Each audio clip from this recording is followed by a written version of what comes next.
182 meters tall and decorated with 12,000 uniquely crafted bronze panels, India's 50-story Statue of Unity is a triumph of aesthetics and engineering. And get this, it's made from melted-down old farm equipment. How did they do it? Can it really withstand earthquakes? And how will its appearance change over the coming decades? Join us today as we look up and ask how the world's tallest statue was built.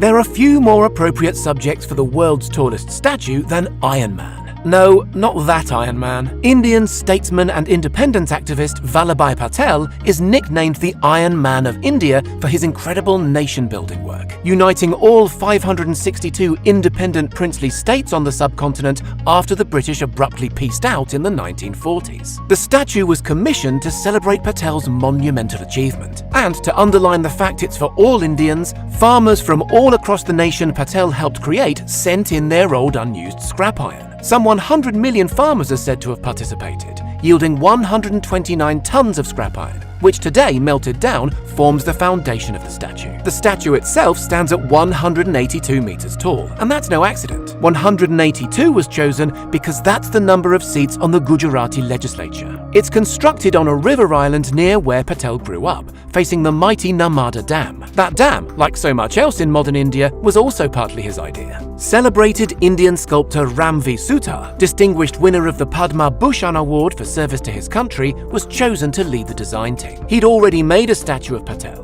the one currently residing at Ahmedabad International Airport. Sutar reportedly combed through thousands of photographs and consulted many historians in order to achieve the perfect likeness for his masterpiece. Then he made models, first 3 feet high, then 18 feet, then 30 feet. The finished clay model underwent meticulous 3D scanning, with the model used as a reference for Chinese casting company Jiangqi Tongqing Metal Handicrafts, where the bronze outer layer was manufactured. Funding for the project came from a variety of sources, mostly the Gujarat government, but also private donations and even a fun-run marathon. In total, it's estimated the cost amounted to almost $400 million.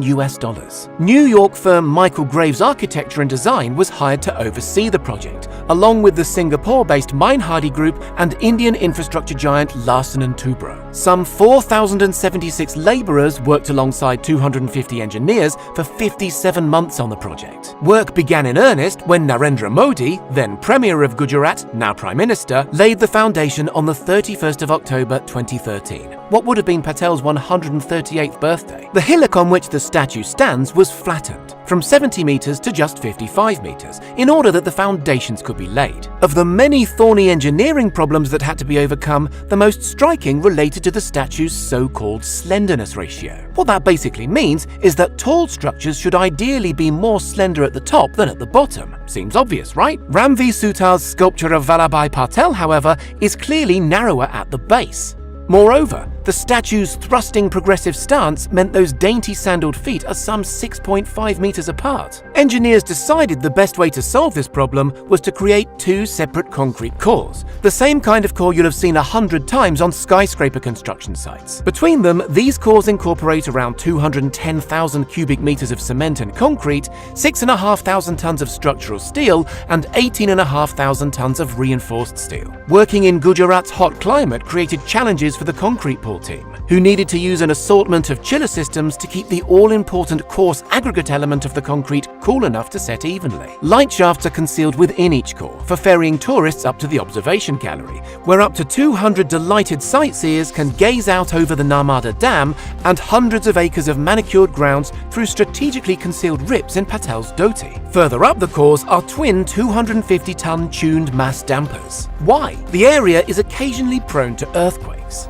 Thanks to those dampers, the structure can withstand quakes of up to 6.5 on the Richter scale to a depth of 10 kilometers and a radius of 12 kilometers away. Cantilevered out from those mighty concrete cores is a steel space frame designed on CAD software. Onto this frame, the bronze-clad panels transported by sea from China were bolted on. If you're thinking the panels don't entirely seem to line up, that's actually deliberate. Why? The panels are designed to overlap slightly so they can move about in high winds, up to 180 kilometers an hour, and prevent the transmission of stress throughout the structure. The skin alone, by the way, weighs over 2,000 tons, and each panel is unique, requiring a clever tagging and numbering system to avoid confusion and delay on site. The building phase took 33 months, by which point the statue was visible from 7 kilometers away. It wasn't just the statue that was built, by the way. The Mammoth Project, which is 200 kilometers away from the nearest major city in a densely forested rural area, necessitated the building of a 4-lane approach road, a food court, and a 52-room 3-star hotel. There's also a museum featuring 2,000 photographs and 40,000 documents within 11 days of the unveiling. On what would have been Patel's 143rd birthday,